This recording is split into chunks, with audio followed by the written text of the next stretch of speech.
I was born in the Philippines, but I was raised out here basically. So like I would say all my life I've been pretty creative, but like around that time, well, painting for me started off as a way to really just express like the pain I was going through during that season of my life. I think What's my favorite color in general? Green. I knew it. I like green because I see a lot of green on the screen. Green. I love green. It reminds me of nature. Like people just out there with their families, just mad people passing by, watching. Because I had my best friend with me, and she was like, "Yo, you should see how many people are watching, stopping." It was so funny because it wasn't even supposed. It was not even an art show like that. It was just like an art event where there's like a bunch of artists. I'm talking about like it could be like up to 100 artists just showcasing. They give you a little like like Tribe Called Quest, like Slum Village. Like I might put some kind of smooth music on, and then I do deal with as a female artist, and it does get on my nerves when I'm genuinely like, yeah, cool, like let's collab, like let's build something together, we can make something great, and then it turns out to be like you actually mad freaked out. The times I modeled, sometimes like in the early stages of me modeling, I remember like there'd be really weird photographers, yo, and so you also have to be very careful with certain photographers. It's just like we was in the mall, I'm getting stopped by hella chicks. Ain't no niggas on my phone unless they talking about some shits. Ayy, love really dangerous, I probably kill her on my bitch, huh? My crib homie drunk like Nick Cannon, hit the switch, huh? Ayy, stripper swimming, made it right up in this shit. I don't tell you if I'm down, ayy, that's why you think I'm rich. Whole city laughing and I still don't trust shit. Wait, what's going on? It's your boy JOCTOBER. We back on an episode from JOCTOBER Podcast.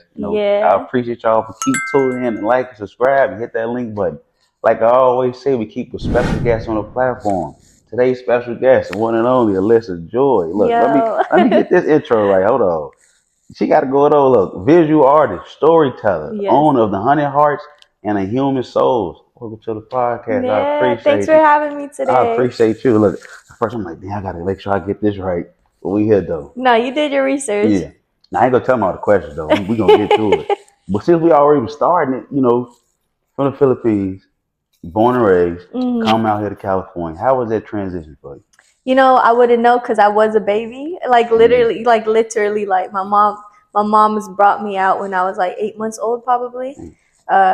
It was just around the time where she was basically moving her life to America, and so that was that. And then she kind of I know we stayed out in like West Covina when we was younger, and then we just moved around all over LA, but we ended up I kind of just grew up in North Hollywood. North Hollywood close to Sun Valley because it's different. They call it NoHo, huh? Yeah. NoHo cool though. Yeah.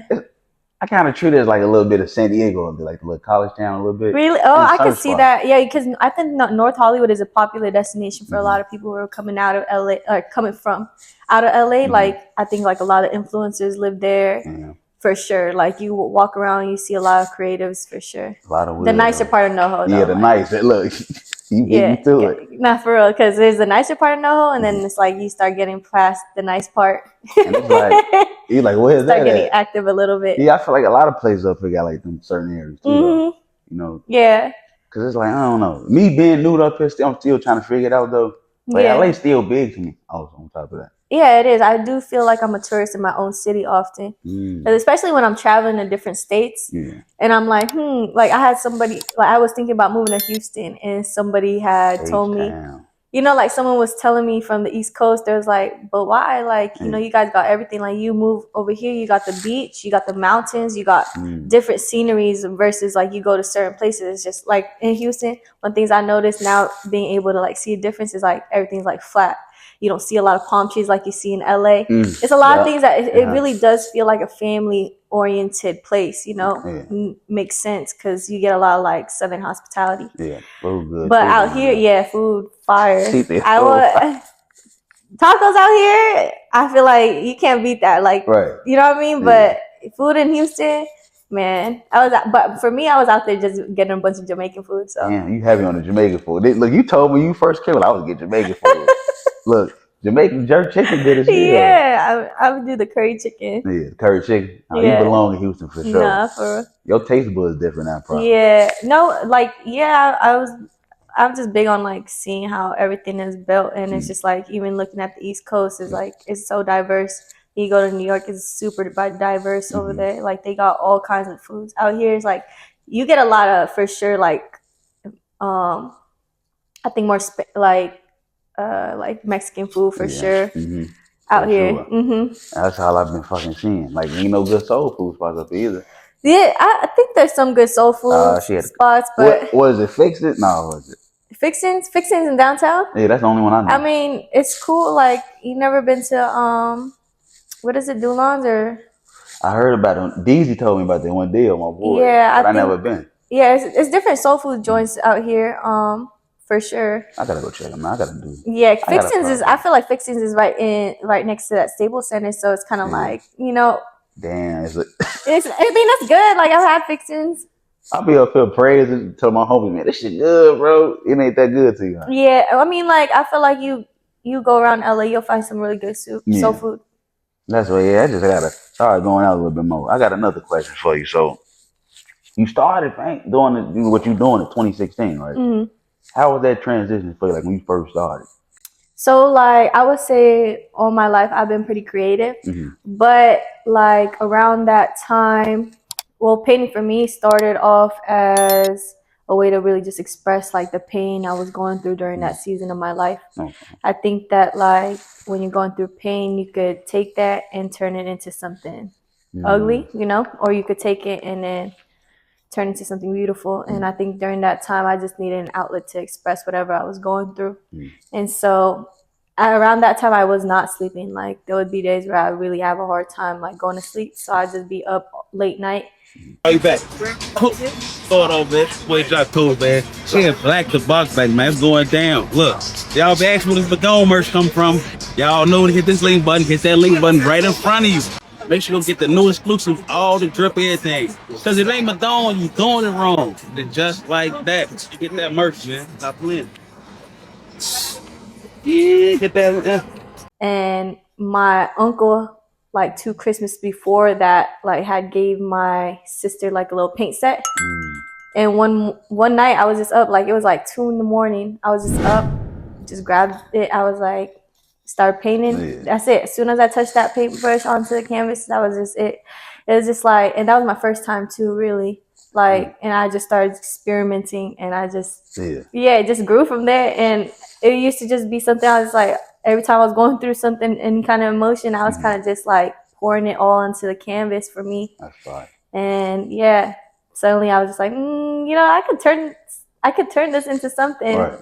And so I kind of just started locking in, but I think the locking in part didn't come till like really 2022. I feel like when I started actually taking it serious and marketing myself as an artist and really going into galleries and pushing myself and building a community of artists. And so, it's been just like a whole since 2015 till now. Just crazy, my art progressing. Yeah. Shout out to your uncle, though. He really the one that got you going. Nah, literally, my uncle is like really like my second dad to me. He gonna like, don't forget about where you get it, who you make it. Huh? No, I be telling him all the time. Yeah, see that look. Cause matter of fact, speaking of 20, you started 22. You took it serious.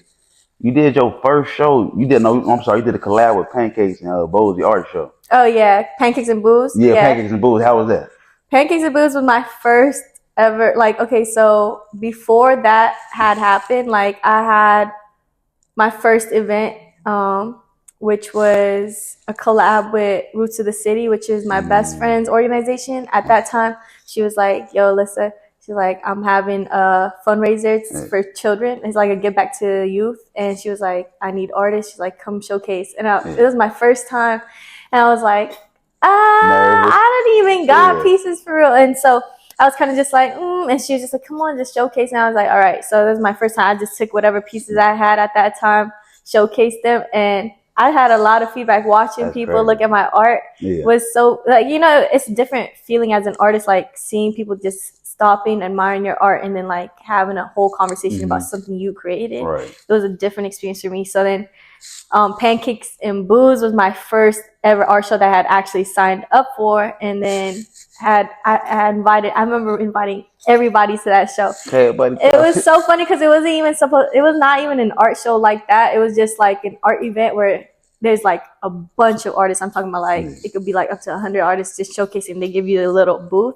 And I invited so many people. It was funny because I met other artists during that day, and I'm still cool friends with till now. And they was like, yeah, we still remember like you had the whole section packed out. Like, my family my family, my friends, they all came deep. Yeah. And I remember that day I was so emotional, because I was crying. It was just like, I think that it's one thing to finally like sow your seed out to the world. It's another thing now your close people see it and they believe in you. Yeah. And they want to support you and uplift you. Like that day was the first day where I sold a lot of my artwork, and I was like, whoa, like, and that was kind of like the first feeling where I was just like, I could do this. I could definitely do this. That put them jumbo cables on. Yeah. I was just like, man, like, and I think like in that moment I was just like, man, to feel the support and feeling love, one, and then also being able to actually have the vulnerability to showcase my art now to people I have no clue, I've never met before in my life. That's big time right there. Yeah. How many pieces you took with you that day? How many pieces did I take with me? So they give you like 2 pieces to showcase for free, I think, and then they'll like charge you for like, I don't know how many pieces. Probably that day I had brought a total of maybe like 5 pieces, 6 pieces, but then I had a bunch of prints on me and stickers, and that's what I really sold out a lot of. But yeah. And how you be doing? You be printing them out too, the stickers? Yeah, I'll be hitting like the print shops and stuff, and then doing my own things. But like, I definitely decorate I create my own stickers. I create my own prints. Everything from scratch. Huh? Yeah, from scratch. So you cold at drawing, I see too. Yeah, though. it's so funny because I usually don't even be saying that I'm a drawer or anything. Man, you would. It's like I say I am a painter. Yeah. But like drawing, like some people are really talented at drawing for real. Like that's their gift with a pencil or a pen. But me, I'm like doing the rough draft is enough for me. I think you got it. I think you. I just be shy a little bit. You gotta go ahead and pop it. Go ahead and do it because you going crazy. Look, right after that 2023, you did another show with the Ivy House. How was that? Oh, that was dope. Yo, it literally bring up things for me that I was just like, dang, I haven't. We do our research over here. Yeah, research. That's so crazy. Okay, so Ivy House, that art show was like one of my biggest art shows of my career because it was just like, it was the first time I had gotten a co-consignment. So co-consignment is when you lock in with the gallery and they say they'll hold your piece for a certain amount of X days until it sells. Right. But it was just like a maybe 2-month co-consignment. I can't remember. But like, it was, for me as an artist, I was like, I remember the year before that I had said, next year I'm gonna have my art up in a gallery. That's fine. Yeah, you know what I mean? Like I was like, I'm gonna have my art up in a gallery and it's gonna be there. Not for just one day of an art show or 2 days. It's gonna be there for like a certain amount of days. And so when that moment came for me, I was like, I did not know it was going to come that fast because like that was within the year. But it was just because like during that time, I was just moving, like pushing myself. I would be showcasing all my art everywhere as I could. But that was like that Ivy House Gallery show, specifically my friend Zer Million. He's on the gram too. Damn. But like, yeah, like I had met him at like some flea market I had popped up to where I was interviewing all the people trying to get like the routes on how people built their businesses. And he was just there selling his art.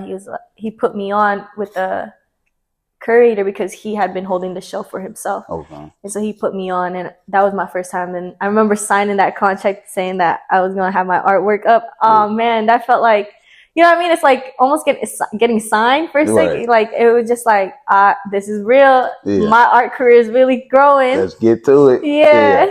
That's hard because you started your journey from something you didn't expect you was gonna do. Nah, at all. And now you up here, and I feel like you just getting started. Yeah, I still feel like that.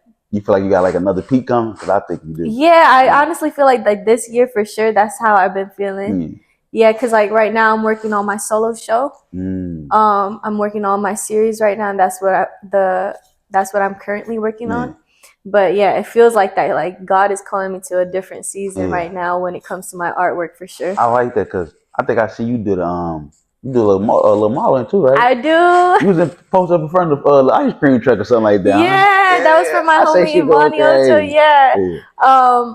It's like this year too has been the most that small businesses have been reaching out to me to model. Like I used to do it back in my early 20s, I feel, where I would just people would ask me to model. I'm like, okay, cool. But then like this year is my first year where I feel like a lot of people have been actually like, type of model, like out of state, like East Coast, people from the East Coast, like just hitting me from different places. You give me a little New York vibe though. I ain't gonna lie. I say, she from New York? He say, nah. I'm like, that's hilarious. Because like the way you carry yourself too, it's like, certain stuff I see, I'm like, damn, she doing like a little East Coast vibe. That's so funny. You know, it's funny because like often when I meet people, they're not assuming I'm straight from LA. They either assuming I'm from the Bay Area or I've gone to New York. It's like those are the two main places that I get. A little graphic. I'll be like, yeah, I'm from the Valley. They're like, what? That doesn't even make no sense. You sturdy, you ain't doing. I think it's just like the people have been around, the environments I've been around. Yeah. So I can see that though. That kind of carry yourself and bring the personality. Yeah. That's crazy. That's funny though.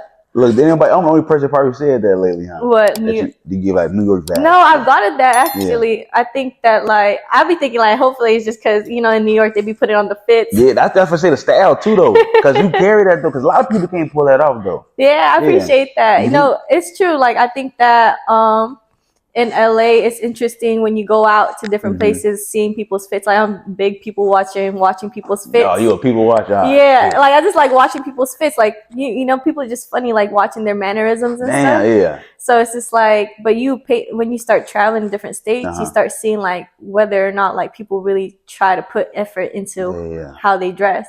In New York, they're big on that. They're big on that. But that's because like everybody's like a main character in their own world. I be peeping that. I be feeling like that up here. I'm like, everybody cares. It's like the style up here is crazy. Yeah, they're like they don't be fanned out over celebrities. They don't. I'm like, I think the person walking past me is celebrity. I don't even know who the fuck they is. Just because what they got on, I'm like, damn. People got changed. It's just the fashion is taking over. Yeah, but you know what I think? What I realized too about dressing up, I think is how you express yourself as an individual. And so that's why I just, especially as an artist, it's just like I think how you are presented to the world is how people like your first impression is very important to people. You know what I mean? I actually read a scientific fact, something about like if you have one negative experience with someone, first time impression, that's what they stick with for the rest of their experience. You agree with that? I give people grace, though. You know what I mean? Like when you give people grace to think that like maybe they just had a bad day, maybe they just not going through something. Because people really be just going through something sometimes. Yeah. You meet them on a bad day that they weren't mentally prepared for. You know what I mean? So like, you got to give people grace sometimes. And I'm big on. I'm like, damn, I met a person in the bad. I'm gonna give you a grace for it. Nah, for real. They be cool the next time. Okay, my bad. Yeah. Some people are just like they easy like slow to warm up. So that's true. Speaking of experience. You know, I noticed you said you started at the place when you wasn't so happy. Do you feel like with what you've been doing with your visuals and your art, you get into a place where you're more happy, you feel like you at peace with certain things in life? Yeah, I think that like when I do art, it's the closest I feel to God for sure. You know what I mean? Because I feel like it's a gift from God to be able to paint. And so when I have time to paint and I'm actually in the zone of just creating, I just feel like I'm really close to God. That's how I take creating for me personally. I know to other people it's different, but like for me personally, I just feel like it's alone time with God and me just reflecting on experiences I've gone through or, you know, just like situations that God has saved me from or like in, or events or like situations or experiences that other people have told me that they went through. And that influences me too when I'm painting. Who I want to ask you, because you kind of, I feel like you in my notes now, still in my questions. Who is someone you looked up to when you started this visual? Like when I started first painting, it's so funny because I didn't really have like someone I was looking up to personally. But when I started creating, I mean like it's certain people that it's just cool. They're cool. Like there's this artist that I really like. Her name is Yayoi Kasuma, or I'm probably butchering her name. Catchy as hell, though. Yeah, or Takashi Murakami. You know, he big too, like with the flowers. But like all these artists, I think like I like it because their art is very like in your face, like colorful and big. Like Takashi Murakami, like people didn't think his art was that good when he was actually in art school and they was shitting on him. And look at him now. Like he has collabs with everybody. And so when I started painting, like looking into different artists, I started coming across different artists that I was just like inspired by, but there wasn't someone personally I would say that inspired me. I mean, my mother, my mama, OG paint? My mama, like she's always been creative. If I had to choose a person that was really like feeding my creativity at a young age, it was definitely my mother. Someone you looked up to too. Yeah, she's just creative as fuck. Like I think I'm a DIY queen, but my mama, she's on a whole different level, yo. Like, as a kid, do it yourself. Oh, all right. Look, I feel old as hell. DIY, yeah, do it yourself. Oh, damn, what that be okay? Yeah, but my mama, like, she was, since I was a kid, like, we had a school project. You could give her something very minimal, like minimal budget. She just come up with the craziest thing, and suddenly I'm the one with the best school project. You feel me? It happen, yeah. Yeah, and so I think that, like, even in just the little things, my mom had inspired me already. Like, she inspired the fashion. She inspired a lot of things in me. Yeah, for sure. She was cutting up my shirts. I remember she sent me to school with the shirt that she had made, and then they sent me home because they said it was too much. But it was just like a cute little, it showed a little back, you know, but to them, it's like, it's a lot, of course, But my mama was like, oh, you look cute. I'm like, ma. They up there hating shit. So she was helping with the school projects, huh? Yeah. So I would say that my mama definitely has been my inspiration when it comes to, like, being creative too. I always wanted my mama to help me with my school projects. Shit, one time I was trying to build a volcano and shit. I'm like, I need help. I was trying to get so creative. You know, when you're young, you try to do shit. And I'm like, I got an F on my ass. I'm like, man, F this shit, bro. This shit's complicated. Yeah. That's lit that your mama did that for you. Yeah. No, she definitely the inspo. Yeah. Damn, bro, you got me jealous now, though.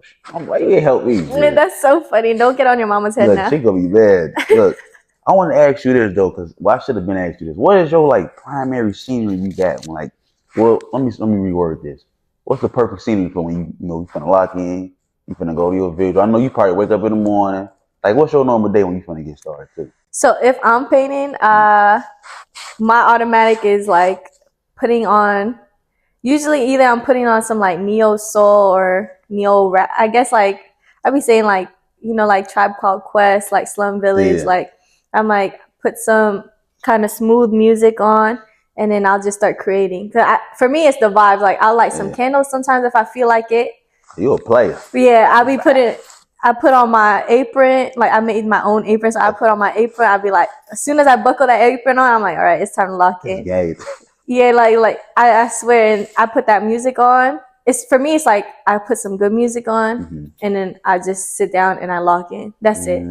It's really having to create a vibe for myself that feels comfortable. Yeah. Especially because I'm sitting for hours, yo. I was gonna say, I know your legs have you hurt and shit. I mean, like, sometimes I'll be laying down, sitting, standing. It depends. Like, I think that for me, what's most important is that I create a vibe. And most of the time, I'm playing some kind of neo soul or a new R&B you got the playlist. Or sometimes I play my gospel music. Yeah. Are you big on the gospel? Yeah, I do. I am listening to gospel music, like, probably, I would say 50%, 75% of my time. Up 6 a.m, gospel music, get straight to it. Yeah, if I can't sleep sometimes, gospel, put some Fred Hammond on. So you sleep to music? Some gospel music, yeah. Damn, I can't go to sleep to no music. You know what I do? I put some music on, and on your timer, it literally actually has a choice that you could put stop playing. So you put set timer for 30 minutes, and it says stop. Instead of playing like a sound to play off, like, you could just put stop playing, and it'll stop everything on your phone. Yeah, on your phone, on the timer. I feel like I don't know shit now. You just told me like at least about 5 things. Yeah, I just stumbled upon that, and then so I be playing music to go to sleep when I can't sleep sometimes. See, it's good to meet people like you teaching me stuff that I didn't know. I didn't know that. That's sad as hell. I be playing, I'm like, I can't go to sleep. I play a little ocean sounds and shit. Oh, see, that's comfortable. Yeah, but I need to step it up. Right. I gotta play a little soul. Put some word in your ears. Exactly. You know, something different. I want to ask you another question. So where did the 100, I'm saying this right, the 100 hearts? Yeah, 100 hearts. Where does that come from? 100 hearts for me, it was just like during that time, I was just thinking about, my motto is within every creation is a heart. So meaning just like with all the art pieces I make, it's always some love in them. Like, it was made out of love. It was made, you know what I mean? So that for me, it was just 100 hearts, and 100 just sounded smooth and fly to me. So I just put 100 in front of heart. For that shit. Yeah, because I was just like 100 hearts. I'm like, hearts, because to emphasize, like, it's really made from a genuine place, you know? Yeah. And it's made from a place that was passionate and considerate, and it was loving. So for me, when I had thought about 100 hearts, it was just like, let me find something that could be smooth and fly and kind of still like edgy, but like, it don't make it feel too soft. Yeah. You feel me? Nothing wrong with being soft, but like, I just wanted it to feel like loving, but at the same time still like, all right, she cool. Yeah. She cool. Look, that's why you give her that East Coast vibe. That's what I be talking about. She a little low-key player. You funny. She got a little real shit. Look, yeah, I ain't gonna lie. Talking, it's not even no risk. Yeah, that's good though, because that seems like you a people's person. Some people just get behind certain areas, you get be quiet and stiff and shit. Yeah. You know, don't know how to communicate. It's weird. I ain't gonna lie. I did check out one of your visuals though. The cherry blossom Air Force One. Now I brought me a pair of Air Force One. Yeah, let me know if you need me to custom them. I'm telling you now. Y'all could wait y'all turn. I brought a pair of Air Force Ones, so I ain't gonna lie. Them was clean that you did. I need a pair. Yeah. What made you start that though? For those specific ones, it's always funny. Those customs are specifically for my mama, actually, because for so long, like my mom is my biggest supporter for sure. But like for so long, she wanted some custom forces done by me because I was doing custom forces for everybody else. She's like, "When are you gonna make me some custom forces? When are you gonna make me some custom forces?" And so one day, I finally got her some custom forces. Yeah, because like. And she really big on the cherry blossoms. So that's how I ended up coming with that. Like, it was just like, how am I going to make some cherry blossoms look fly on some shoes? And so she loved pink and red. That's her two colors. So I put those two together and that's how I came up with that. But yeah, originally that was for her. I need a pair. Mama, let me get them a pair. Let me get them. What size shoe she got? It was so funny. I don't think you're going to fit your foot in a size 5, yo. Yeah. I'm gonna show the picture on when I upload the video. Yeah. How long it took you to make those? Not too long. I would say probably like less than 2 hours. 2 hours ain't bad. 2 hours. Yeah. That's quick though. It's quick. I'm talking about within those 2 hours, I was still taking a break, eating. Oh yeah. Waiting for it to dry. How long you got to dry between each? Probably like 30 minutes. I was probably taking like 30-minute breaks. So yeah, 2 breaks probably. So in total, it was an hour. Oh, that ain't bad. Not that long. That's creative as hell though. Like I always want to do that, but I'm like, man, I'm up here messing the lines up. Cause it's a strategy too behind it, right? I think you just gotta take your time, honestly. Yeah. Well, for me, it's like, it's easy. Like you just gotta take your time. But like for that, like some people be taping up the forces and all that. I feel like I don't be doing all that. Like it takes too much time. I just be making sure my hand just precise. I feel like she's trying to comfort me. Like I did it. It didn't work out for you? Man, if I show you this picture, you gonna clown. I don't even want to show you. I'm so embarrassed to show people this, like, cause it can't be that bad. It's bad. I bought the blue tape, thinking it's the good tape. Taping on the sides, covering up the little Nike signs. The whole Nike sign is the same color as the original. It's just all fucked up. That's so funny now. Yeah, I need an expert. You can probably just upcycle and you probably redo them for sure. Probably have to wash them. They could be saved. But they'll fade away though, right? You could take them off with alcohol. The paint. For sure, alcohol will take it off. Damn, I don't know nothing. No, well, I kind of knew that. You learn something every day. I do though. I learned at least about 5 things today though. Shit, I'll make sure I learn some other shit. I did not know that though. They can do that shit. Damn. Yeah. I still got them in my room. I'll throw them away though. I'm gonna buy a new pair. So I want to ask you this too though. Was it a time when you was like, all right, because you said like when you first started this, you was like, okay, maybe. Then when you got your show, you was like, okay, I can actually do this. How you feel now like that you already deep into your, I want to say bag, but in your platform and you got everything going. You got 3 accounts. You outside all the time. I know. I feel like you be outside a lot too though. Yeah, I have to be. Most of the time when I'm outside, actually, it's just really talking myself up and just promoting my artwork. I'll be out because like, I think you never know where you're going to find your crowd. You never know where you're going to find your audience. Sometimes conversation leads you down roads that you don't even expect to, go. Yeah. So for me, it's just like when I am outside, either like me and my best friend, like this summer, she be doing the grills, right? And so today I forgot them. I don't know how I forgot them, but shout out Zero Below Grills for real. But my best friend Mo, she be doing the grills. And this whole summer, every time we was out, it's like, making money because I'm really just promoting the girls too. It's just like I'll be taking everything as an opportunity to push yourself, market yourself. What's her name? Mo? Mo, yeah. I need a grill, Mo. Yeah. Where we at, Mo? I need a grill. Come on. I know our teeth big as hell.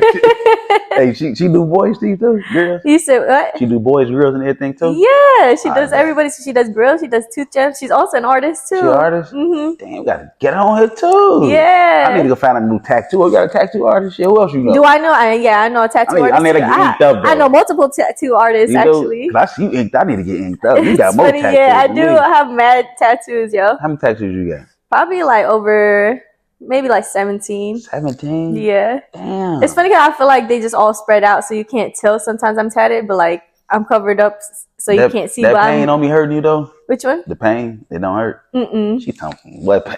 I said, except for one piece, like when they say getting your ribs tatted hurts, it does hurt. That's the worst one. It for sure does hurt.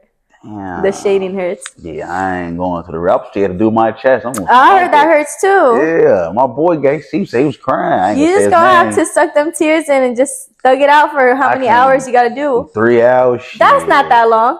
My piece was like 7 hours. I sat right through 7 it. hours? Yeah, that was torturous. You probably had a crazy playlist on, huh? Yeah, I didn't even know what I was doing. I just know I was calling on the Lord, probably. Father God.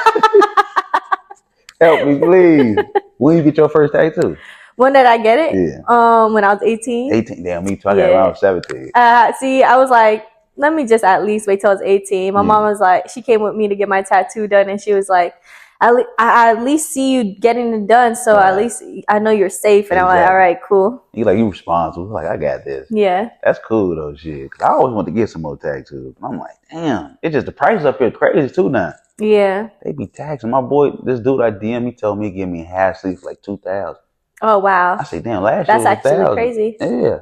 I say, damn, went up $1,000. But at the same time, it's hard because it's like, as an artist, like I also understand if that's how you price your work, that's how you price your work. Especially if you're cold with it, then it makes sense, you know.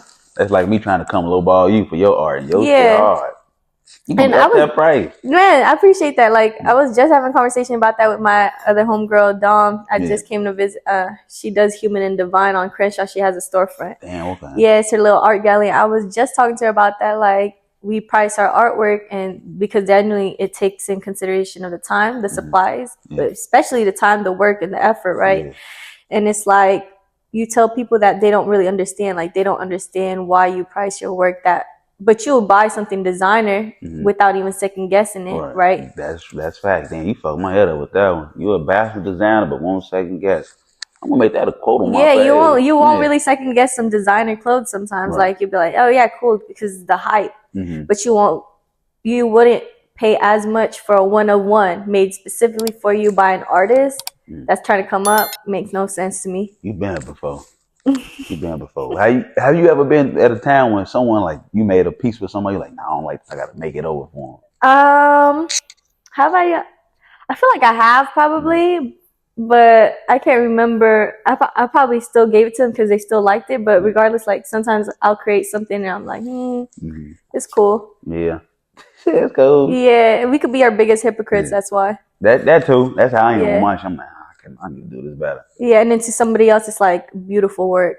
We be overthinking and shit. Yeah, that's so easy to be in your head, especially as an artist. That's true. I should have had you bring some pieces, put them on the platform. I know. Damn, I wouldn't even think that's my bad. But they big as hell too. We had to carry. Yeah, my pieces are actually pretty big. I have some small pieces, but my pieces are most of the ones I say like exactly your height. Yeah, literally. I'm like, who be carrying them for her when she get out the car?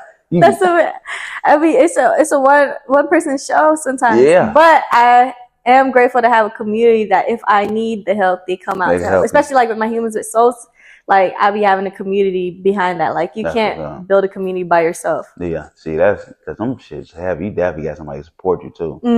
Damn, where you be getting them from? Like the board. The art stores, basically, wherever they got the good budgets or discounts on the art. Because canvas is expensive, yo. They call canvases? Yeah, the canvases. You know, when I first seen, I think of the website canvases. They do the decorating art and shit. Oh, that's funny. Yeah, no, like it's actually, you just get the canvas at the art show. I mean, art store. And there's a lot of them up here too. Man, what's your favorite one you be going to? Well, they just closed down Joanne's. Damn, Joanne's, y'all. R.I.P. Joanne's. But R.I.P. Joanne's. Apparently, they collabing with Michael, so I just hit Michael's. But like, as an artist, this is the number one thing. As an artist, you're gonna be as resourceful as you can. Yeah. So like you could go to Ross and find some canvases and then paint over that and then do it. Because sometimes some of those canvases are not from artists, like they're just printed on there. And so you could just upcycle the canvas and people get resourceful. Damn, oh shit. Damn. Yeah. Are you back? Thought on, man. Boy, JOCTOBER, man. She black the box back, man. It's going down. Look, y'all be asking where this Madone merch come from. Y'all know to hit this link button. Hit that link button right in front of you. Make sure you get the new exclusive, all the drip, everything. Because if it ain't Madone, you doing it wrong. And just like that, you get that merch, man. Stop playing. Yeah, get that. People hit the thrift stores. They be hitting anywhere that you could paint. Like people taking wood from Home Depot Yeah, like you gotta get resourceful. I'm telling you, art is expensive. It is. I'm starting like the paint. How much a paint be costing when you be buying? For like good paint, it could for one bottle, it could range from I don't know, like for a janky bottle, maybe like $10. But like if you're trying to for one bottle, like my go-to paint is probably like 40 plus for one bottle. Yeah, it's expensive. It's one color, right? Yeah, that's one color, one bottle. What colors you like? What's your favorite color? What's my favorite color in general? Green. I knew it. I'm like green because I see a lot of green on the screen. Green. I love green. It reminds me of nature. That's fine. Yeah. Because I see the flower in your bio. Oh, yeah. I like nature. That makes sense. Yeah. I'm big on nature. I feel like it's grounding. That's where I'm usually going to recenter myself. Yeah. Was that like did you feel like you got a little nature when you was at was it Echo Park? Echo Park. Yeah, that was my first. Well, I had tried to experiment putting myself out there because like, I've always had this thing where I'm like, I don't like painting in front of other people. Nervous and shit. And so I started off with the park nearby me. And I was like, all right, let me see how it feels to get exposure therapy and paint. It was smooth. People was coming up to me, complimenting me. When I went to Echo Park, I didn't show my POV, but like it was mad people. It was like packed out. Like I'm talking about like Saturday, like in the summer's day, like people just out there with their families, just mad people passing by, watching me. Because I had my best friend with me, and she was like, yo, you should see how many people are watching, stopping, looking at you, and just talking about you as you're painting. And I was like, I didn't even know I was locked in because once I put my beats on, bam, everything just goes blank. And I'm just like, time to lock in. You don't hear nothing. Yeah.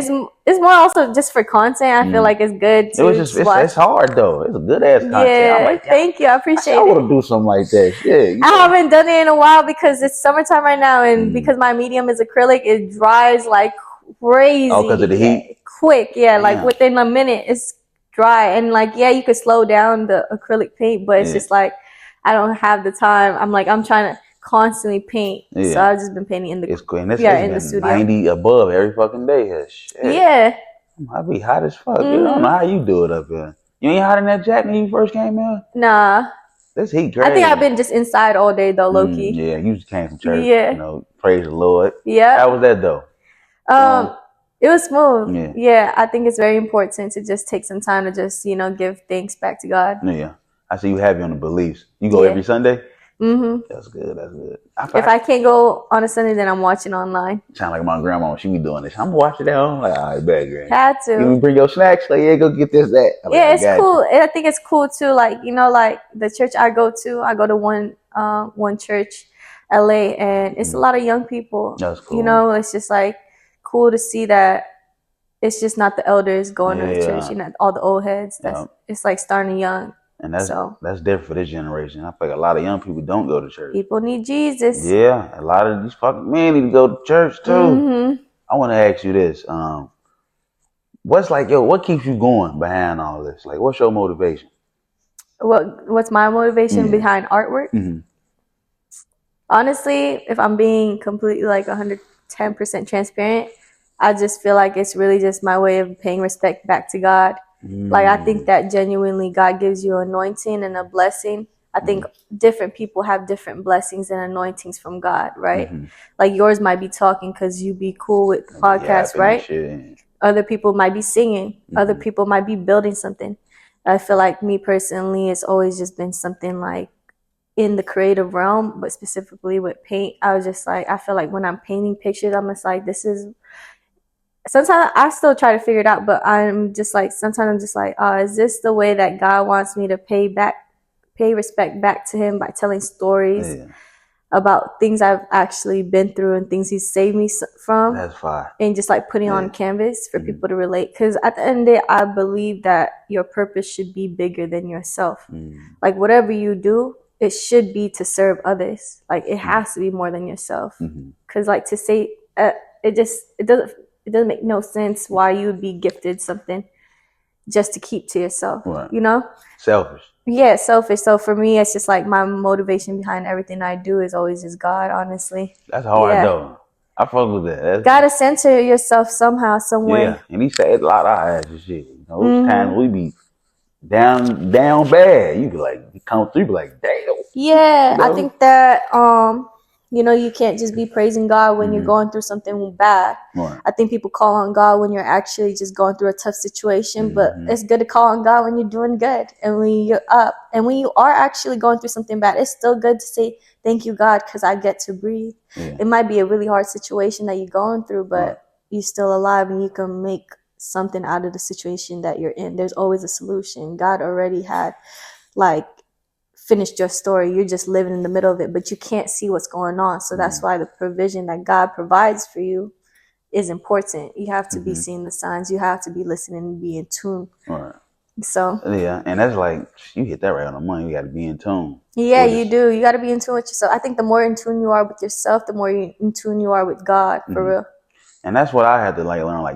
Like don't second guess yourself or be your worst enemy. Yeah. You know, doubt is really a dream killer. I be down like, damn, can I do this? I'm like, well, you doubting yourself, you can do it. You know? It's that fear, the fear of like, what if, but like, what if it actually works out? Yeah, you know what I mean? What if happened? You be like, damn, it happened. Yeah, I think that sometimes people get stuck on the like, oh man, like I don't want to do this because I'm scared. You just gotta do it scared. Scared, and we just do it. Sometimes when you fear them, be the best moments or the best times. Yeah, if you feel like right when the roller coaster is about to drop, heart drop, you be like, oh, Lord have mercy. That's how I be feeling sometimes when I put out a new piece into on social media. That's how it feels. Like you don't, you don't know who's gonna see your stuff. Like it's not like a strong feeling I get, but definitely like before I put something out to the world, because to me it's like it's just been me and my art, me and my art and God when I'm creating. And now I'm about to reveal this piece that holds a lot of emotional weight to me. It's like now I'm about to release it to the world for them to see. And you know, like knowing as long as you know that your art is good and it's something special to you, that's all that matters. But like at the end of the day, you can't also just not be blind to that people see it and people have comments and people say things. But that's why I'm just like, you just got to stick to what you know and everything will be okay. Yeah. This piece you talking about, when can we expect this? The piece that I'm working on right now? Can we get a date at least, please? It's funny because like I'm aiming for a January or February, but like I actually have like several pieces. Like on my bingo vision board, I was like, let me make four big pieces this year. I'm on 15. Oh, you're serious. She getting real serious. Yeah. I'm on 15. You're on fourth quarter right now. You locked in. Fourth quarter. You know, I think that goals are made to surpass, not to just really just accomplish. Like you're supposed to exceed all the goals that you make. Yeah. So once I was like past 4, I almost forgot that I had only wrote like, let me do 4 pieces, right? And then I'm looking, I'm like, wait, man, I'm at 15. Yeah, you just up there getting to it. Yeah, I think that happens when you're in love with something that you do. That's true. Do you sip when you be doing the painting and stuff? Nah. I don't sip. I don't sip. I don't sip, actually. I just literally vibe out, listen to music. I think it's way easier for me when I'm actually sober-minded to create. How many art pieces you think you can finish in a day? Like if you really locked in? If I really locked in, it depends to how much detail I put into it. But if I really wanted to lock in, you want your best work. Like my best work? If I'm doing my best work, then it would be one piece then, because I'm probably taking all day on it. Like one of my favorite pieces, it took me probably 40 hours to complete. Damn, what was that? It's my prayer piece, my Power of Prayer piece. You got to show me that one. Yeah. Did you ever do a Simpsons one, I think? A Bart Simpson's piece, I think? I have never done that one. Dang, I thought I seen something at the, like when you first started. I don't know if it was something else. It was something green, though. I wonder which one you're talking about. The only thing I'm really thinking about my pothead piece. I think it was that one. I had made a piece like a long time ago. I had called it Pothead. I still got stickers. I don't have it on this phone, but I have stickers of the pothead.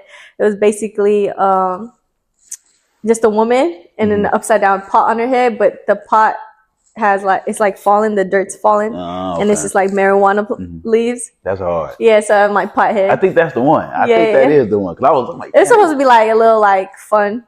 Yeah. That's it. I gotta fuck with that. I gotta go check it out. When you making these pieces, do you feel like you tell your story through the arts, like with your fans that's watching and looking at it? Definitely. I think that like that's my main thing, is telling stories when I'm just painting. A lot of the paintings I've made so far are experiences that I've gone through, for sure. Like a lot of the pieces I'm currently working on, like the one piece, like I just finished 2 pieces. One was definitely dedicated to my father, and it was just supposed to explain how like the relationship of my father, like there's a lot of freedom when you do have your father's love in your life, and when you heal that part, and it feels freeing. You know what I mean? Especially as a woman, Right. I feel like it's grounded because that's the first man besides God, you know, that you love for real. Right. And so with my second piece, it was like dedicated to my mother, but also it was dedicated to my friend and her mother, because it's just like she was telling me the story of how her and her mother came up, and it really touched me, and then it kind of reminded me of how I felt with my own mother. And so it's just like this piece of this woman holding her child, but I had the flower balloon on it, so I feel I like think I've seen that. yeah. So my whole thing is that someone could see themselves without having to see a face and be like, because that's why I try not to use skin color and thing, because I want people to feel like they could actually resonate within the piece. Damn. You feel me? That's how I didn't know you can do that. So Yeah, you don't use that often, or you just so this with my pieces that I'm working on right now, that's kind of like the vibe I've been on lately. So do that paint cost a little bit more? That's the acrylic one you be using. Yeah, acrylic paint. See, I'm learning. I'm listening to what you say. I'm learning. I'm be doing my Okay, shit, Jock. Look, gonna be sitting with my little robe on. That's hilarious. Sipping wine. You said I'm gonna sip some wine. I got to. I ain't no alcoholic. It's just I gotta sip this shit. You know, I think it make the process just to relax. Yeah, to relax. I'll be so uptight, like, man, this don't look right. I feel like wine and comedy. Like, dude, just do it. That's how you got to teach me some shit, though. You ever thought about doing like classes, like teaching people? Matter of fact, as you're saying that, like I actually do have a paint and sip event coming up with my friend Dom. We're about to do it at Human and Divine, her storefront. Yeah. So that's in Crenshaw. Yeah, that's gonna be next month. Next month, towards the end of next month. Okay, yeah, I'm for pulling sure. up, I'm vlogging. I'm keep your word. Oh, I'm coming. Look, Yeah. Yeah, you said what the day? You got the day already? It's either gonna be like that weekend before Halloween or that weekend after. I like that. October, that's around my birthday. But right before like the festivities happen, because it's so much. You know they do shit up here. I heard it'd be crazy on Halloween up here. Yeah. And they have like events and stuff going on. Yeah, people celebrate Halloween, I guess, all month sometimes. Yeah. I've seen the decorations already out. I'm like, it's still summertime. Like, damn, y'all putting shit out. Like, come on, wait. Then it's like it be grown people that go overdo it Halloween.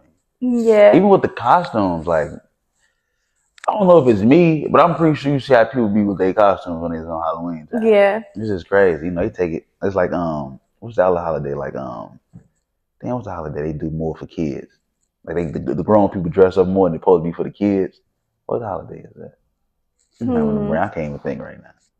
But I want to ask you this. I'm gonna change the subject anyway. So, what you got next going on for you with these visuals? Because I feel like you mentioned like you got the show coming up, then you got another stuff coming up. What you got going on after that? Yeah, right now I'm just really focused on that solo show, and also I have a show with my best friend Mo too that's gonna be coming up as well.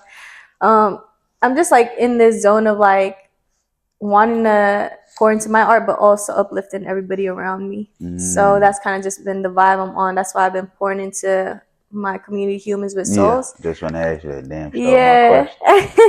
You want to ask the question? No, go ahead. You go to it. Yeah. So that's kind of just like just like combined all together that I've been working on. I just like working on my journey, but also making sure I'm on this journey with other people who are also like-minded and also going through the same things, because you do need a community for that. And so like that's kind of just where my head has been recently, like working on that show and then also building this community that I got. What you going crazy? I'm like, damn, she's doing a community for that. At first I thought it was for the woman, but you correct me on that. Yeah. Because it's like, I feel like a lot of people that's going or in the same situation, they don't like to express or talk about it. When you got a group of people that's going through the same thing, it feel more genuine, comfortable, And it's understandable, right? Because it's hard to be vulnerable. Yeah. It's a scary place for some people. Especially at this time of life. Yeah, especially you can't get on social media nowadays without people saying something to you, and it's someone out there being vulnerable about something they actually going through, and it's heavy. And people be so insensitive and inconsiderate. It's just like people be real life mean, real life bullies. It's just like vulnerability is so hard to show sometimes when you are in an environment like that. But yeah, it's just like I think it's important to be able to have a space where you can be vulnerable and people see you and they make you feel seen and heard. That was my whole thing, like creating Humans with Souls, is I just want people to feel seen, heard, and respected. And then also just find a place where you can meet people, individuals that are on that same journey, because it's very hard. Especially, it's so, you think in LA it's so easy. It is so easy to find people who are doing different things, but it's the heart posture. You know what I mean? Like, find people in their heart posture where it's authentic and genuine and people actually want to see you come up. And I think that because LA is such a hustle city, like, it's like almost like a rat race. I would say it's a rat race. Like, people want to see you win, but they don't want to see you do better than them. And some people got that kind of heart posture, but not this community that I'm building. Like, I want it to be genuine. It is a community where people come to a place where they feel like, all right, this is it's made out of love. Like, it breeds love. Make you feel like, all right, I'm safe zone. Yeah, I feel safe. I feel safe enough to tell you, like, this is what I'm going through in my business during how I'm coming up right now. This is what I'm dealing with, and yada yada. Like, I want people to be able to have those conversations, because sometimes if you're grinding and building a business on your own, like, you be so in your head if you're not talking to other people about it. And there are actually other people who understand what you're going through. Literally. And so, but some people have a hard time, right? Because there's some people that, like you said, they don't talk. They're quiet people, they're introverts, or they don't go outside as much. It's like, you see an event, it's way easier for people to come to the event and be like, oh, cool. Like, now I'm in an actual place where I don't have to do a lot of searching. I could just come to this place. I know I'm going to meet somebody. You know? That's kind of important. That's true. Because I went to that, I don't know if you heard of Black on the Block. Yeah. Oh, yeah, Coach, I'm tripping. I went to that show. I'm like, damn, it's only people like network with and do like get on the show and just like, you know, get your piece out to them. So it's like, damn, this is kind of cool. It's funny because, matter of fact, back in 2022, I went to Black on the Block, and I basically went up to a lot of the vendors. It was like, I was just in this phase where I'm trying to get my foot in the door. Right. Hey. So if I have no knowledge on anything, I'm gonna learn. And so for me, learning was coming up to vendors like, what did Ground Zero look like for you? Because like, I was about to that's when I first was about to make my prints, my stickers, even running a POS system of, you know, handling the money, handling transactions, all of that, all it is an experience. You doing by yourself. So I came up to every vendor, anybody that was somewhat creative or looked like they got merch, they all had to deal with something like that. So I would ask them like, yo, what did Ground Zero look like for you? And what does it feel like now? And what are you still struggling with? And that's how I was easily able to get those connects. And Black on the Block was one of those first events I had pulled up to by myself with my business cards, passing it out. And I still know a couple of the people that I met from that event till now. Like, yeah, and they cool people. So like, yeah, that's definitely an event. And they go a long way too. Yeah. You can meet people and connect with them. So many fucking people to be. I'm like, damn, you do this, everybody do it. I'm like, damn, you know, it's just cool to be around the atmosphere too, though. And it's like a lot of it's genuine. Yeah. You know, I ain't feel like, and they got good food there. Right. Exactly. I did a vlog there actually. Damn. That shit was fun. My camera died on me that day. I was so fucking pissed. Shit. To be trying to stuff my face and shit and not recording. Hey, at least it was real time. It was though, real time. Like, man, it's your boy JOCTOBER.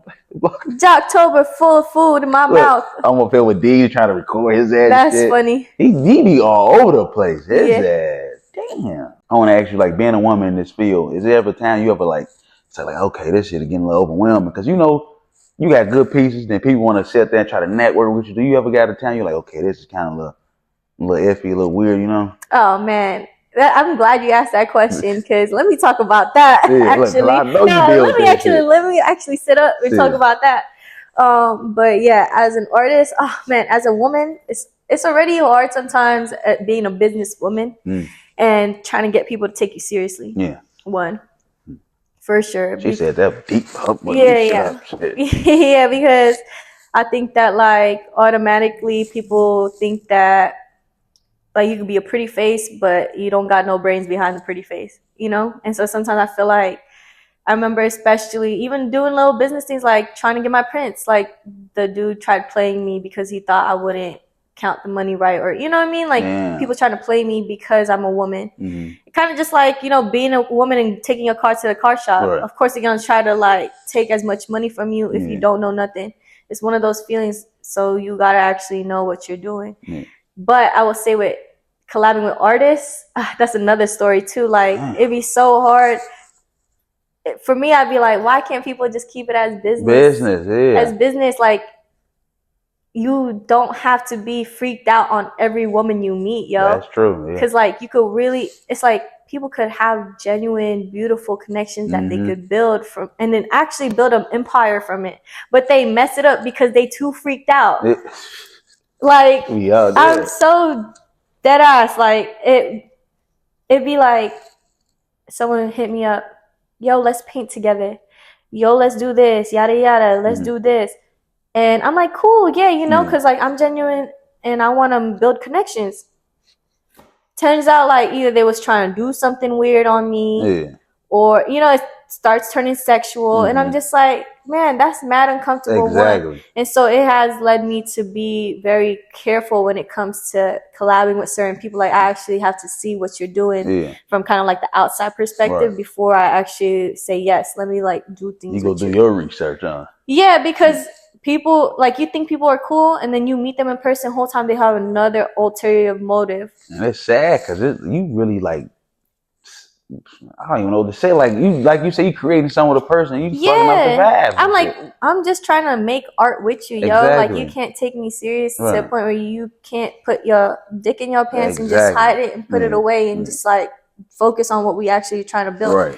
But it'd be like that, and it's unfortunate. I know I'm not the only one that deals with that. I'm pretty sure there's other women in the artist community that deal with that too. It's just having that part of like, take me serious for real. Stop seeing me as a sexual object, because that's not what I am, and that's not only what I am. So I think that's the only issue sometimes I do come across. Sometimes it's just like, that's why also for so long when I was building 100 Hearts, I didn't have my face on the front of the business card. I respect that. I didn't have my face on the business card. It's because like I didn't want people to focus on me as an artist, focus on my art, because that's what I'm actually trying to show you here. It's like, and then like as an artist, it's like, of course I got to market myself because I am at the end of the day the person who had created the piece. But it's just like, I need to be able to take the tension away. And someone had told me once, a curator told me once, you know, like it helps to be beautiful and promote your artwork. And she was like, but your artwork just has to be undeniably good at the end of the day. That people can't say nothing, you know? And that to some people might be scary, but for me, I'm just like, bet. Yeah, you're like, fuck, all right, okay. But definitely that's like one of the things that I do deal with as a female artist, and it does get on my nerves when, you know, like I'm genuinely like, yeah, cool, like let's collab, like let's build something together, we can make something great, and then it turns out to be like you actually mad freaked out. They're talking, oh, when we gonna do this or that? Okay, when we gonna do this? Easy there, buddy. And that happens too. Like even with the times I've modeled, sometimes like in the early stages of me modeling, I remember like there'd be really weird photographers, yo. That's another thing, like that happens, and I've heard other stories from other women too. I have too in LA. Yeah, in LA, specifically. And so you also have to be very careful with certain photographers, and it's just like it'd be getting tiring because sometimes it's just like, man. But it's a beautiful thing to be a woman, but also certain things I'm just like, man, like I'm trying to get to the bag of the content. You want to step in and do weird I'm trying shit. to just be locked in, and you over here trying to distract me from your own sin. And it's like, dude, it's sad though, because the reason why I asked, I'm pretty sure you go through that, and a lot of women I had on my show go through that, and it's like you can't really build no genuine relationships when it comes to networking, because everybody want to something out of you when it comes to males. Yeah, especially I feel like with men specifically, I'm very more careful. Like women too, you know, at the end of the day, you gotta just have discernment with the people you really center yourself around. But at the end of the day, like I feel like I do have to put a little bit more of a wall up when it comes to male artists, because it be feeling like I've come across, and that's the thing, like I don't want to put my experience on the whole male population of artists. You know, I genuinely believe there are kind, genuine artists that are respectable people. But to already just protect myself, the feeling of I just got to protect myself just in case is already like, why I got to do this. Might get you a bodyguard or some shit. Cause it's ugly out here. Yeah. Then it's like, you know, you still trying to get stuff going. You gotta sit there and do your research. Is this person weird? Who he knows? It's like, can we just make some art without you trying to ask me on a date? Exactly. Or like, can I be kind to you because I genuinely am choosing to be kind to you, that too, without you taking my kindness as me flirting with you because I'm not flirting with you. It's like you gotta watch that nowadays. That's another thing. Like, just I'm genuinely being kind to you. Hey, do that mean why you come off aggressive sometimes? That's how you mean? Hey, that's hilarious. You know, you caught me red-handed. She came. I'm like, damn, why she all aggressive? I said, ah, shit, she go my ass. She say, oh no, this dude. I feel you though. You gotta be like that. No, it's kind of just, you know, I mean, like I feel like I've just dealt with so many experiences as a woman. Mm-hmm. If I'm being vulnerable, like sexual abuse, like different things, like as a woman, and when you go through experiences like that, it's like it kind of changes your perspective on the world for sure. Like it makes you feel like you need to protect yourself, like your fight or flight system is constantly turned on easily, especially when you feel like you endanger some kind. And for me personally, men have put me in uncomfortable situations where I've just kind of got to a point where I'm like, all right, I got to just put on this persona. Like I'm a very kind person, but when you first meet me, it might come off as like I might be a little bit mean, you know? Which ain't nothing wrong with that. But I'm not even, you just read them wrong. I got to read because it's hard to read certain people. They give you different vibes too, though. Damn, that's crazy. Yeah, shit. I feel like everyone go through that shit, though. Yeah, a lot of people go through that. It's not just me, unfortunately. I think a lot of women go through that.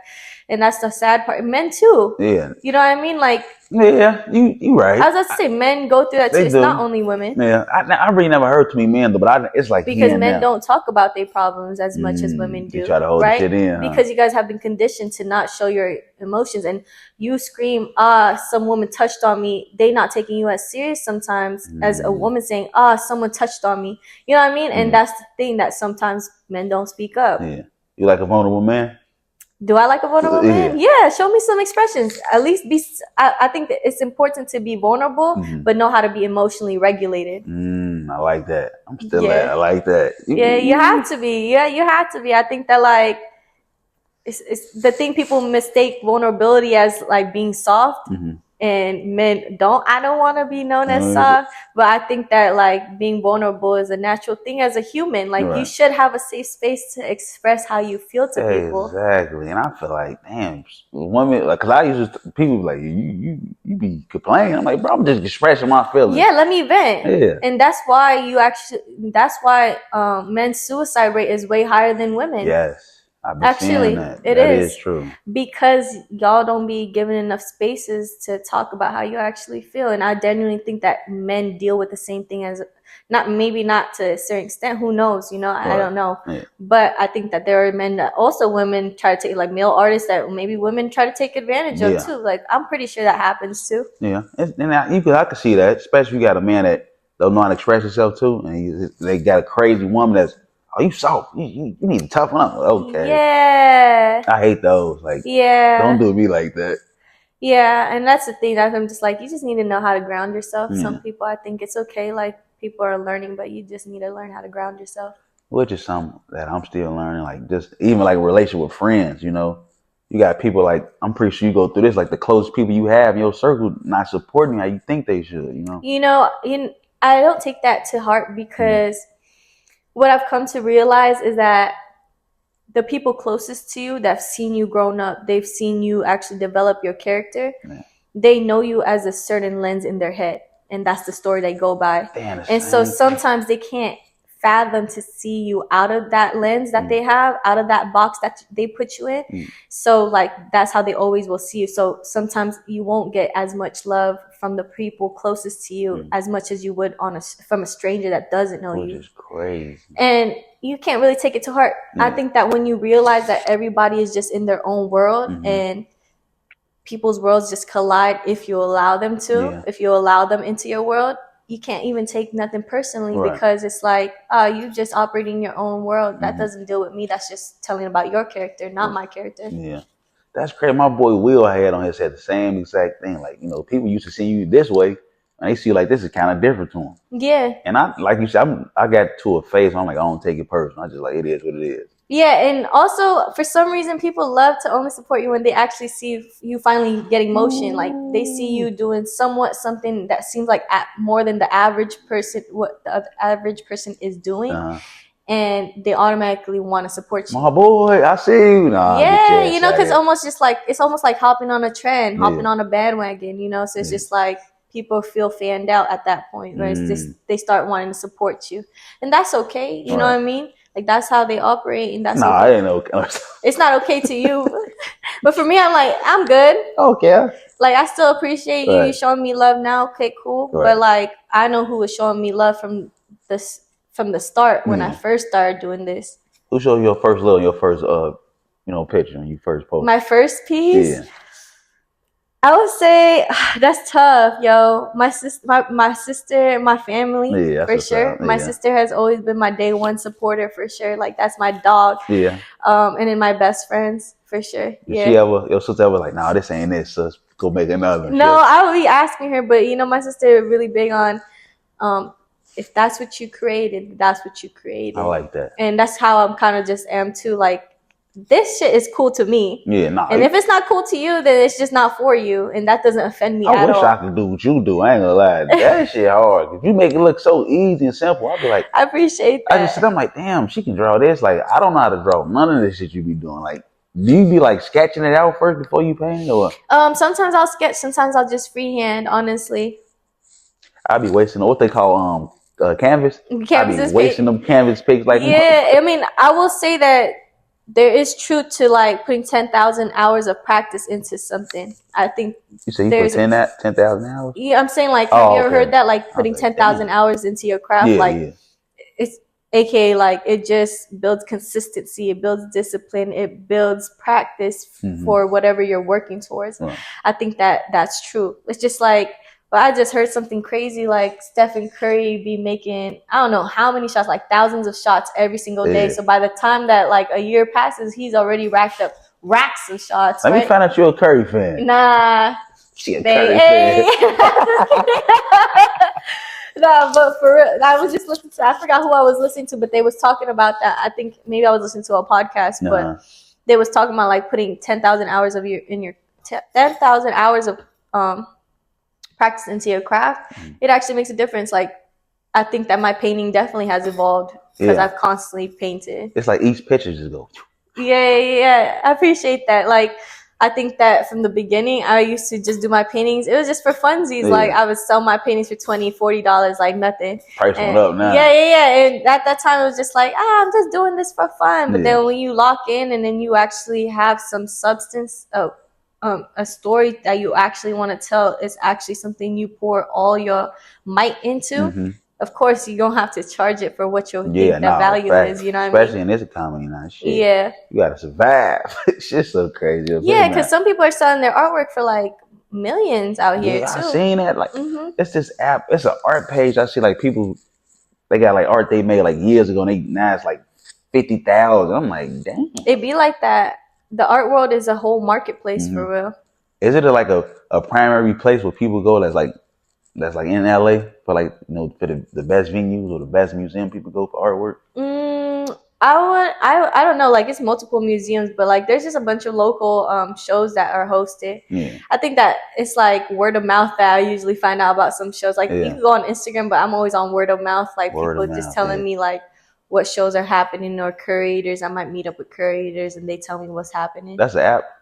Oh, no, it's not an app. I'm talking about word of mouth. Like, I'm talking to people. I'm like, damn, what else? I ain't know that. You say you didn't know that. I need to download that app. Right? If you look up art. Yeah, stuff pop up sometimes. I'll be looking at this like event. It's called like event venues. They be showing like events that's going on. Oh, really? I need to see that. Yeah, it's LA shit. I found that out on Facebook though. Oh, Facebook, yeah. Facebook be having all the events. All the shit. Facebook is a bad place to be sometimes too.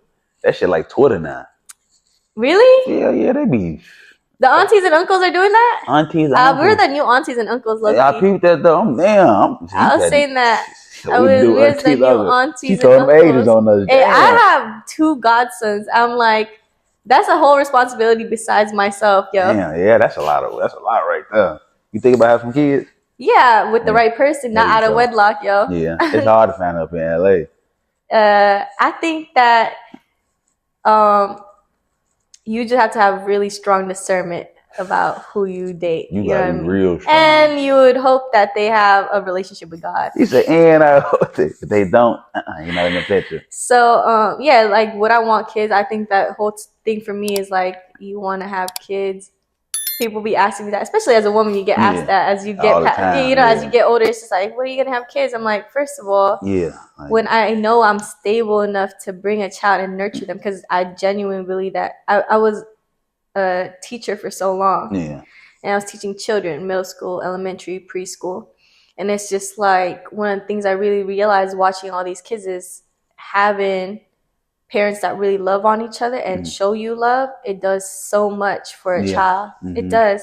And so I'm like, I want to make sure that the person I'm with actually can raise a family with me, and we could both love on a child. You know, because when you have children, it's like you showing love more than just to yourself now. You showing love to another person every single day.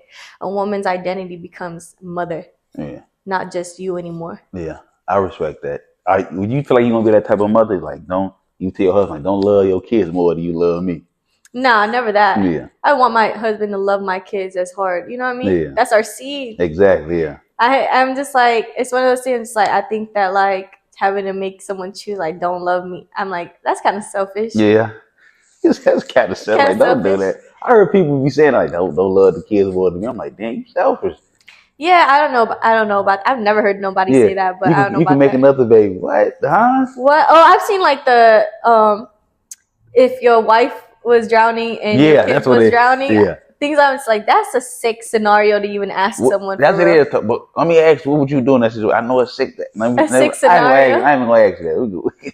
I'm finna pray in that moment. Yeah, come on. What would I do? God, take me out this situation. I'm trying to grab everybody. Show me what answer you got for me, because I'm not about to make this. I'm like, fuck, I'm gonna jump in. You say my lady and the kids. Right? No, but yeah. That's a tough situation to be in, though. Yeah, but I think that's one of the things that people need to consider is just like, if you're having children, you know what I mean? I understand things happen. Right. And that's that. But like, I think there's a lot of beauty to still being with no children and being able to pour into myself. You in that percentile. No kids. Just working on myself. Yeah. You ain't gonna find people that don't have kids that got a business, working on themselves and doing something good. Yeah, but I also heard that, like, you know, people who have children, like, sometimes it motivates them harder. Yeah.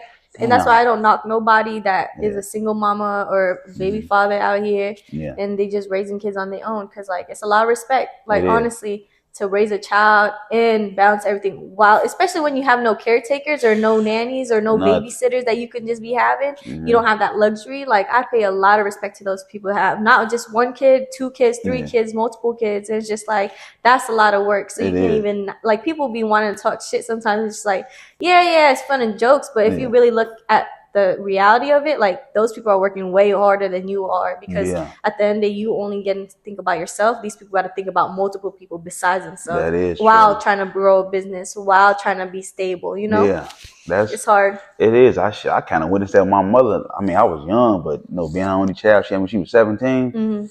I'm like, you know, she wanted to be a singer and do hair, so I kind of like, I ain't gonna say I affected her career, but, you know, she had a kid. I'm like, damn, you know, you got to do everything by yourself.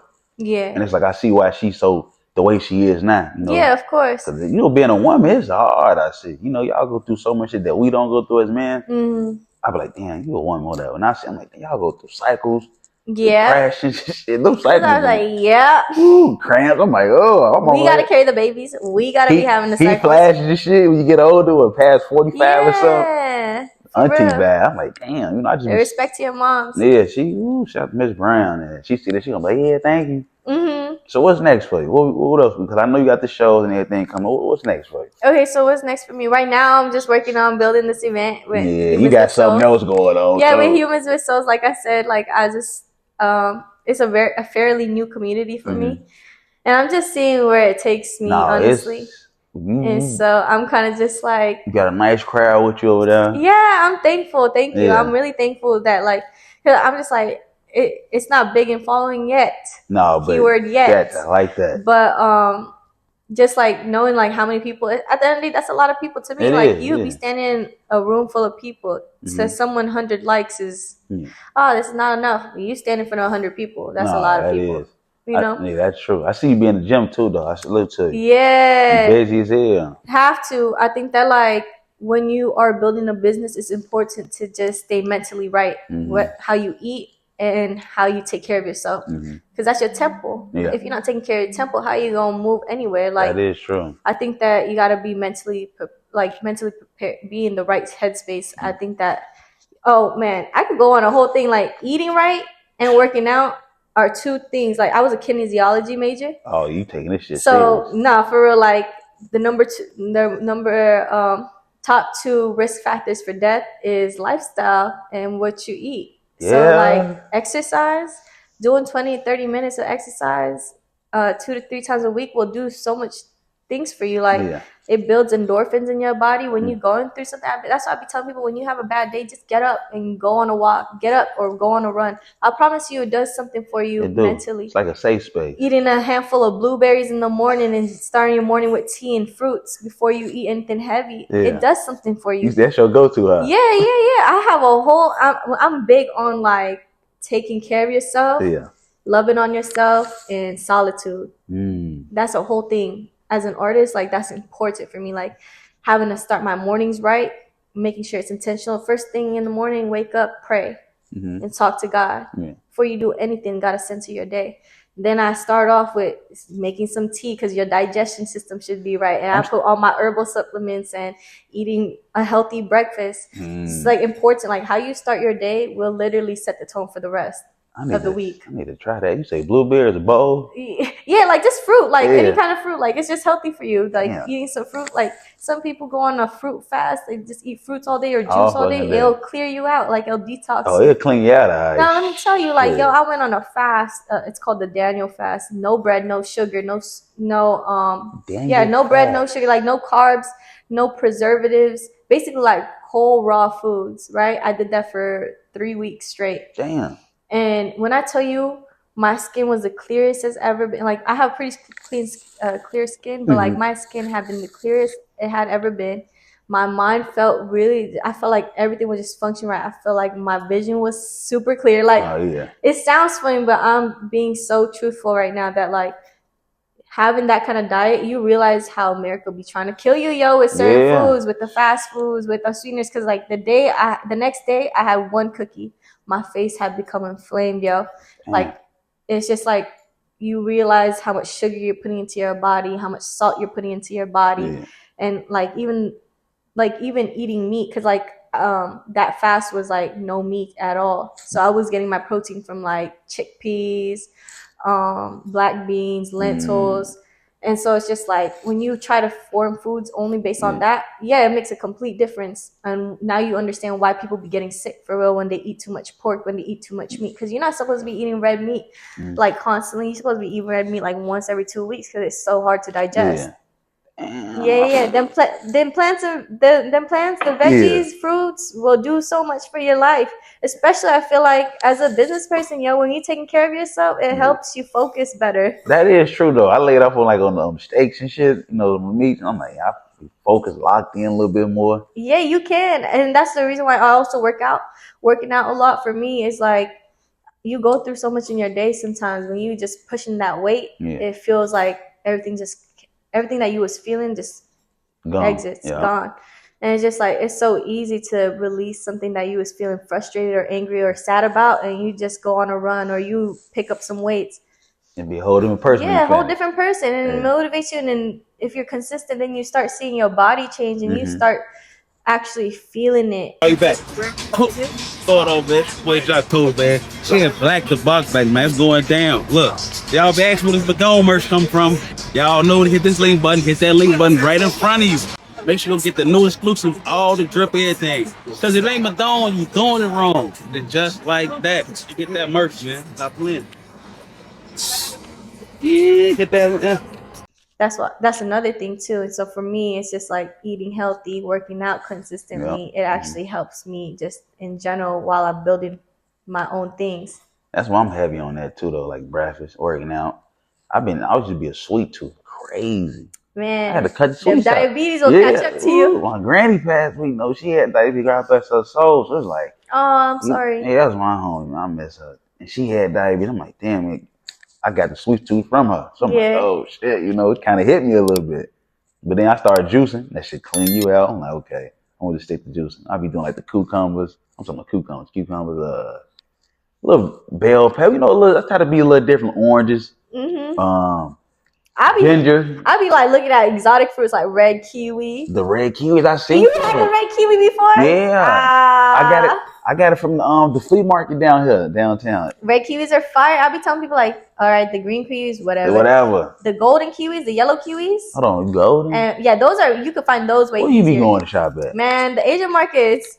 What is that? The Asian markets. Just type in Asian market? Like they got 99 Ranch, I heard that 99 Ranch. Yeah, H Mart. Like they be having all the little exotic fruits. Is that like an Asian Koreatown or something? Yeah, you could go to Koreatown. They be having H Marts different places. You be over there in Koreatown? Cause they say ain't no good food spots over there. No, I don't be there like if I'm passing by. Yeah. But Okay. I was gonna ask you. But I just seen some yellow kiwis at like Vaughn's and Ralph's. So yellow kiwi, I never seen. And they just brought seeded watermelons back. Seeded? You talking about is that the real one? Yeah, that's the black one, right? Yeah, watermelons just put seeds in them because for so long, like all these watermelons were seedless. You like seeds in your watermelon? It's important. Yeah, that's how you know it actually was grown correctly. Yeah. Like because just like buying fish, farm raised versus wild caught, people don't see that. Because they grown fish over here instead of actually catching them from the sea now. You be doing your damn research. I'm telling you, I'm serious about my health. Like taking sea moss every day, black seed oil, oil of oregano. Good for the joints and stuff. It's good for you. Yeah, I'm telling you everything, and you realize like a lot of these sicknesses that people have, they could actually be holistically healed, but people don't take the time to pour into their health and do the research. That's true. There's so many herbs out there that you be drinking every day, and it'll save you from a lot of sicknesses for real. See, I gotta go. Gotta get tuned in. Tap in, yo. You gotta make you a little website giving out the little ideas. No, it's so funny. For so long, my friend was like, "You're herbalist." Yeah, you herbalist like for sure. Alyssa, like herbalist. Herbalist. That should be your new name on it. Ooh, herbalist. That's hard. Damn. Yeah. Hey, that's hard though. Cause it's like you hitting everything on the point too though. I can actually say I have got better at eating though. I ain't gonna say I'm a shitty eater because I work out every day. Yeah. I gotta. So grace. I don't eat fast food a lot though. I say that, but some Chick-fil-A, I have my little moment. Though. All right. You know, you don't feel like cooking. Except on a Sunday. Yeah, you know, get your little Caesar salad, 4-piece chicken strip. Right. There's nothing wrong. I think that in moderation, that's what's important. Like for me, I tried going complete vegan and vegetarian. I will say it's very tough. It's a lot of discipline, but at the same time, it's like I think like I love me some chicken wings for real, but.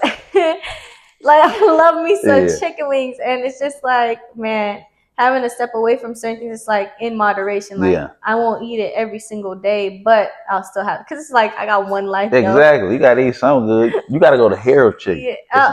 I had not hit Harold. They have one out here in LA, but I bet the one in Chicago is fire. Because I remember when they first made the one in Hollywood. It's the same.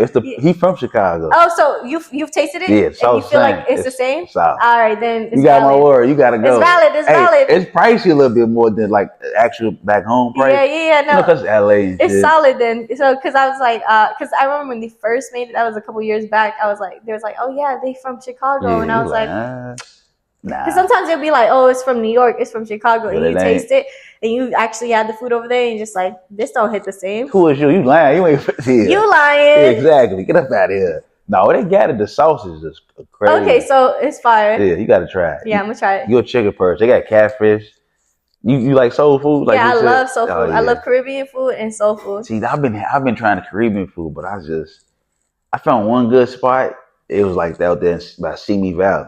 Oh, that's far. I know. Because I was when I was 1,000 Oaks and I was staying over there. Oh, right. And I could like drive back. Yeah. No, I was going to say, like, I think I went to New York last year and I seen how diverse their food was. They have a lot of Caribbean joints out there for sure. Out here, it's not as like intense. Like, there's not much of a presence for sure compared to like out on the East Coast. You gotta go back to the East Coast. You probably gonna move there eventually, huh? Yeah, maybe. When you think about moving there? A couple years I don't know. For me, it's like that cold weather, yo. Like that when snow. I heard Chicago get heavy too. Jack Frost ain't nothing to play with. Yeah. So for me, I'm just like, man, because I went to New York around fall time, like November, December, and it was just like, oh man, it was. What they say is brick outside, yo. Yeah. It was mad cold. Walking backwards. My head, my fingers was freezing. Toes. Yeah, and I'm just like, all right, nah, this not weather I'm like acclimated to. You out there trying to dress all cute? If I'm gonna move to New York, I'd have to move in the beginning of the year where it's already getting warm and ease into that cold. But I heard that some people say that they never get used to the cold out in certain places. Like I've been in Chicago, I heard it gets really snowy out there. Negative 23 degrees. I don't know what that is. Yeah, that shit. Your nose frozen. Nah. People boogers be frozen when you walk. Are you serious? It's crazy. Your door won't open sometimes. You gotta put hot water and open the door. That's crazy. Shit, miserable. See, in LA, we don't got that type of weather. That's what I'm saying. That's why I'm here. The worst you could really expect is an earthquake randomly. And it's like, even that, people, you tripping, you moved up there, you go get earthquake, the place goes split in half. I'm like, I'd rather deal with that than it's fucking cold. Like in Houston, it's Houston hurricane bad. season. Damn, it is. Right, and when I tell you I experienced the rain out there last week for the first time, like rain, like they actually have a whole downpour where within the hour it's flooded. And Houston like that? Cars stuck, like people stranded, like it get like that. It's like Portland, they have meters around that have an actual thing that says 10 feet because that's how high, like the high the floods go. Mm-hmm. It ran like Portland up there, huh? I guess. I've never been to Portland. I've been to Portland times. I said, this shit is terrible. I never come back to Portland. Rain every day. All day. Oh my God. Can't go back there no more. I ain't never going back. That shit was terrible. Wow. During the rainy season? Yeah, because like I went up there for a little vacation, you know, trying to go experience, because I was trying to go to Oregon just to go, because my boys stay up there. And we just couldn't do nothing. I basically wasted a flight for nothing. We just ate Postmates, everything. Like, you literally got to drive over to go have a good time. So I'm over it. Nah. I'm not a fan of that, though. So you was in the telly the whole time? The whole time. That's not fun. It's not fun. It's miserable. I'm like, I could have just stayed home in LA. It was about 60 degrees in LA. I could have just stayed home and enjoyed the weather. And that's what I'm saying. Like, the winters out here don't even get harsh like that at all. People be, it's cold. It's about 45. I'm like, bro, that's not cold. I can still wear a long sleeve or a shirt. Maybe a hoodie. To you, it's light because you're kind of like, it's still cold. 45 degrees is cold. You like, boy, that's a little cold. If you're in the mountains, it's pretty cold up there too. The mountains, like, towards like Burbank or? Yeah, like La Cañada, like Altadena, all these cities like up against like the mountains. I feel like Pasadena. Pasadena's smooth. It's like a more of a rich area, you know. I would say it's got its mixed groups. Yeah. I don't really like Pasadena. I feel like it's different a little bit. That's too hipster for you. Yeah, it's just, I don't know. I guess I got used to the fast life a little bit. Well, not like, fast life, but the fast pace of life. Yeah. Because LA just, this shit just like a roller coaster. Yeah, it is. That's why I be needing sometimes fly away. I feel like I need to go back towards San Diego or Thousand Oaks for a couple of days. Mm-hmm. That's how I felt, like literally. See, you feel how I feel. Yeah, I went to the Philippines for a whole month, right?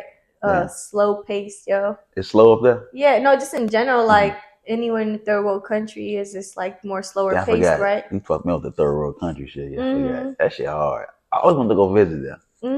Yeah, it's a beautiful country to visit for sure. How long that flight is though? 16 hours. Yeah, see, that's the shit. A good movie? Nah. Good movie. Ain't no such thing as a movie. And an 8-hour sleep will do you right. I'm gonna be so in my head, like, man, this plane long, I'm uncomfortable. But I promise you, bound to fall asleep and knock out for the rest of the ride. I'm gonna take an edible or something. Yeah, shit. Definitely. Because I can't do no more than like 8 hours. I haven't flown nowhere more than 6 hours. Really? Or a layover. I mean, you count that as a delay. I'm saying it's not that bad. Yeah, I got to do. Nigga always got a layover in Colorado or Denver, shit like that. Yeah. Or maybe Florida sometimes. Damn, yeah, that's crazy. I gotta try that though. What's the spot you trying to go to before the year over?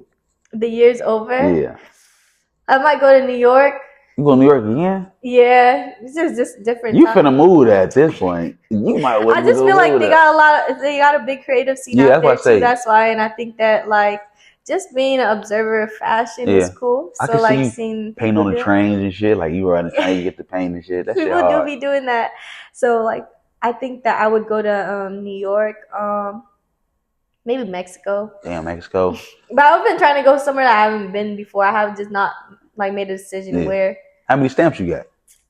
In my passport? Yeah. Probably just the Philippines and Mexico for sure. You can't go wrong with those spots though. Yeah.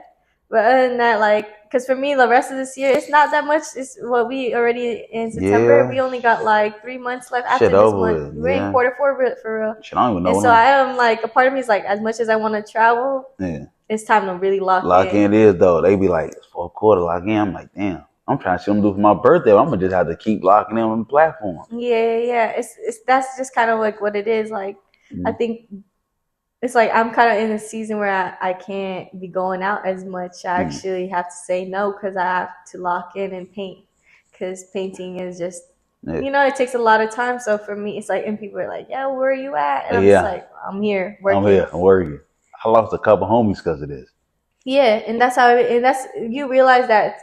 I think that's a good thing. It starts showing you people that understand the journey that you're on versus people who are just around you because they just there for entertainment. Or like opportunity when you see some shit. That's another thing. And I seen like once I stopped playing ball and I see like even people in my family, like they know I was want to go to the league no more to play NFL because I got hurt.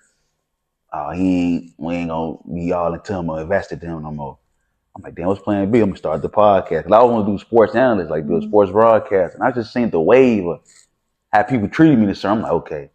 So it's like, it kind of made me look at life a little different though. But also I kept it sucked up like a man. I'm like, it is what it is, Yeah. It's my story. You mad at me because certain things didn't go how I thought it was gonna go. You can't control everything too. You can't control it. It's in God's timing. And that's the thing. That's what I was trying to say too. Like people they be mad at God when it don't work on their timing. That's why. Yeah. But they expect God to work on their timing. So people be mad at God and blaming them whole time. It's really like he was trying to go before God. And that's when they go put them prayers in when it ain't going right. Yeah. So, I'm sorry you had to deal with that though. Yeah, that shit. I feel like we can go on about that conversation. That shit was crazy. But I guess that goes back to, like people supporting you and being close to you. Yeah. It's like you like you get older, you start to see things like, okay. And you don't take it personal like you said. Part of me was like, I think that it's a lot of truth behind the 5 people closest to you are the people who reflect you for sure. Like they reflect some part of you that is in your season or should be reflecting. Yeah. Especially when you're trying to go somewhere. I think that the company you keep actually will produce good fruit.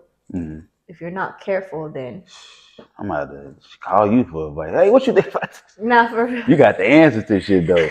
Before you go, what do people can find you at? Like, because you got 3 platforms that take off. So what people can find you at? If you try to find me on my main page, and it's just like a total of everything, Miss Alyssa Joy. Yeah, Miss Alyssa Joy. ms.alyssajoy. If you find in my art page, it's 100 hearts on everything. That shit hard. I'm still at 100 And hearts. in my community, if you're trying to join the community, Humans with Souls, because it is for men and women. I was trying to ask you, okay, but Humans with Souls is for men and women. It's for anybody, creators, entrepreneurs, people who just have a vision and they want to build something from the ground up, a seed that God has just given them, and they just trying to sow that seed. You just want like-minded individuals. That's the place. Humans with Souls. I'm coming to support that. Yeah. When is the next one? At the end of October. That's perfect. Right after my birthday. You said that after my birthday. Yeah. All right, bet. That's a perfect way to celebrate my birthday. Coming there with the Libra vibes, a little wine and sipping. Yeah. Bring your people. Yeah. I'm bring the crowd. I'm bring my mama too. She gonna love that shit. Yeah. It's for everybody, all ages. It is okay, cool. So 21 and up, obviously. Oh yeah, for sure. No young people. I don't think I'll follow no young people. 21 and up. My little cousin, like, can I come? No. Yeah. Cause she into the art, So when she see this episode, she gonna be so good. She might be like, hey, can I steal some ideas from you? Oh, that's so sweet. She like 15 years old. She kind of started around and not too far when you started. Yeah, basically. But cool. Miss Alyssa Joy, 100 Hearts, and Humans with Souls on all platforms. Look, make sure y'all go get that. Look, make sure y'all go follow because this man, look, she got it going on for real. Man, look, I appreciate you coming on the show once again. I appreciate you for having me. Thank you so much. Definitely gotta do a part 2 when you ready to do that one. Yeah, I know I'm you finna be popping. Look, for sure. Make sure y'all subscribe, hit the link button. Catch y'all next week. Peace. We was in the mall, I'm getting stopped by hella chicks. Ain't no niggas on my phone unless they talking about some shits. Ayy, love really dangerous, I probably kill her on my bitch, huh? My crib homie drunk like Nick Cannon, hit the switch, huh? Ayy, stripper swimming, made it right up in this shit. I don't tell you if I'm down, ayy, that's why you think I'm rich. Whole city left and I still don't trust shit. I never